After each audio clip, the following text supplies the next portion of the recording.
গত ৫ আগস্ট আশুলিয়ায় ছাত্র জনতাকে হত্যার পর আগুনে পুড়িয়ে দেওয়ার ঘটনায় অভিযুক্ত ঢাকা জেলার সাবেক অতিরিক্ত পুলিশ সুপার আবদুল্লাহিল কাফিকে আটক করেছে ঢাকা মহানগর গোয়েন্দা পুলিশ।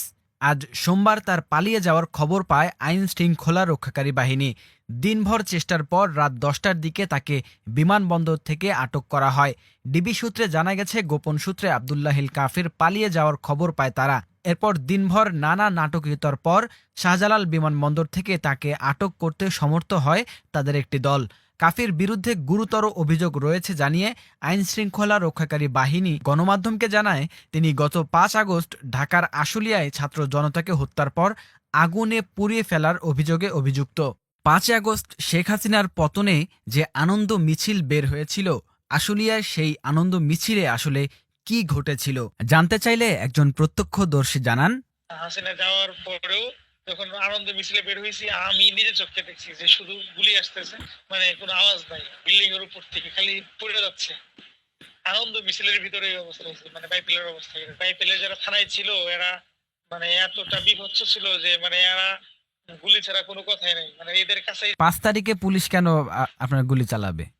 এটা কি মনে হয় আপনার? শেখ হাসিনা তো চলে গেছে, এখন এই সরকার তো নাই, শেখ হাসিনা পদত্যাগ করলো।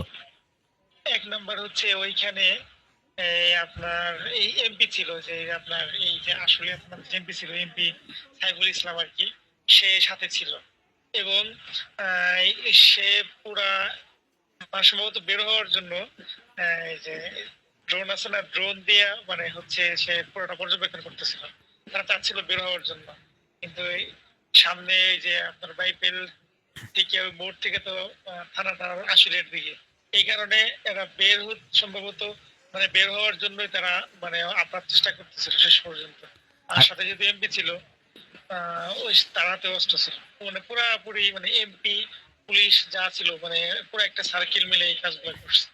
যেটা মনে হয় এমপির দিক, কিন্তু সেটা এমপির মানে তারই আদেশে সবকিছু করছে। স্থানীয় আওয়ামীপন্থী সাবেক এমপি সাইফুল ইসলামের প্রত্যক্ষ মদদে ছাত্র জনতার আন্দোলনে আইন শৃঙ্খলা বাহিনীর সদস্যরা কতটা বর্বর আর নিষ্ঠুর হয়ে উঠেছিল তার বেশ কিছু তথ্য আমাদের হাতে এসেছে।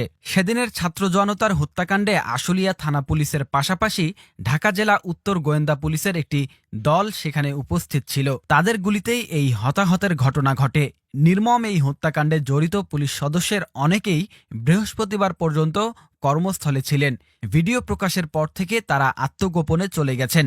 জানা গেছে, সামাজিক যোগাযোগ মাধ্যমে ভাইরাল হওয়া ভ্যানের উপর লাশের স্তূপ করে রাখা মর্মান্তিক ঘটনাটি আশুলিয়া বাইপাইল এলাকার থানা রোডের গলিতে ঘটে। থানার পাশেই ইসলাম পলিমার্স অ্যান্ড প্লাস্টিসাইজার্স লিমিটেডের অফিসার্স ফ্যামিলি কোয়ার্টারের দেয়াল ঘেঁষে গুলিবিদ্ধ ৭ শিক্ষার্থীর মরদেহ ছড়িয়ে ছিটিয়ে পড়েছিল। পুলিশ লাশগুলো একত্রিত করে ভ্যানের উপর স্তূপ করে রাখে। এর পরের ঘটনা আরও মর্মান্তিক, যার আরও একটি ভিডিও ক্লিপ সামাজিক যোগাযোগ মাধ্যমে ভাইরাল হয়েছে। সেই ভিডিওতে দেখা যায় একটি গলির মধ্যে পুলিশের একটি গাড়ি জ্বলছে, আর সেই আগুনে পোড়া পুলিশের গাড়িটি পাহারা দিচ্ছে স্বয়ং পুলিশ। থানার সামনের ভবন থেকে পুরো ঘটনা দেখা রনি আহমেদ নামে একজন গণমাধ্যমকে বলেন, বিকালে থানা ফটকের সামনে উত্তেজিত জনতার উপর পুলিশ গুলি ছোড়ে, এতে ১০-১২ জন গুলিবিদ্ধ হয়ে পড়ে যান। কয়েক মিনিট ধরে ওখানে গোলাগুলি চলে। পরে জীবিত কয়েকজনকে ছাত্ররা নিচু হয়ে এসে টেনে হিঁচড়ে নিয়ে যান। তারপরেও ৬-৭ জন সেখানে পড়েছিল। তখন আশপাশের সব অলিগলি জনগণ ঘিরে ফেলে। রাস্তা থেকেও লোকজন থানার দিকে রওনা হয়। পরে থানা থেকে সব পুলিশ সশস্ত্র হয়ে একযোগে বেরিয়ে পড়ে। তারা গুলি করতে করতে বেরিয়ে আসে। পলিমার্স অফিসার ফ্যামিলি কোয়ার্টার গেটের অপর পাশে সাদিয়া রাজশাহী কনফেকশনারি অ্যান্ড মিষ্টান্ন ভাণ্ডারের মালিক ফাহিমা আক্তার গণমাধ্যমকে বলেন, ঘটনাটি আমার দোকানের সামনেই ঘটেছে। ৫ আগস্ট বিকাল ৪:৩০ হবে। সেদিন গুলি খেয়ে থানার গলিতে পড়ে থাকা মরদেহগুলো ভ্যানে তুলছিলেন পুলিশ সদস্যরা। আমার চোখের সামনেই তুলেছে। প্রথমে লাশগুলো তুলে ব্যানার দিয়ে ঢেকে থানার সামনে নিয়ে যাওয়া হয়, পরে আগুন জ্বালিয়ে দেওয়া হয়। সেই ঘটনা এখনো চোখের সামনে ভাসছে। ওই দিন ঘটনাস্থলে থাকা রকি আহমেদ নামের একজন পোশাক শ্রমিক বলেন, পুলিশ প্রথমে গেটে এসেই ইসলাম পলিমার্সের সামনে পড়ে থাকা গুলিবিদ্ধ ৭ জনকে একটি প্যাডেল ভ্যানে তোলেন, পরে তাদের থানার সামনে আনেন। লাশগুলো থানায় পার্কিংয়ে থাকা পুলিশের একটি পিকআপ ভ্যানে তুলে আগুন দেওয়া হয়। ৭ জনের লাশ আগুনে পুড়িয়ে থানা থেকে সব পুলিশ বেরিয়ে গলি দিয়ে হাঁটতে শুরু করে। আর গুলি ছুটতে থাকে। আগুনে পুড়ে যাওয়া একজনের হাতে তখনও হাত করা ছিল।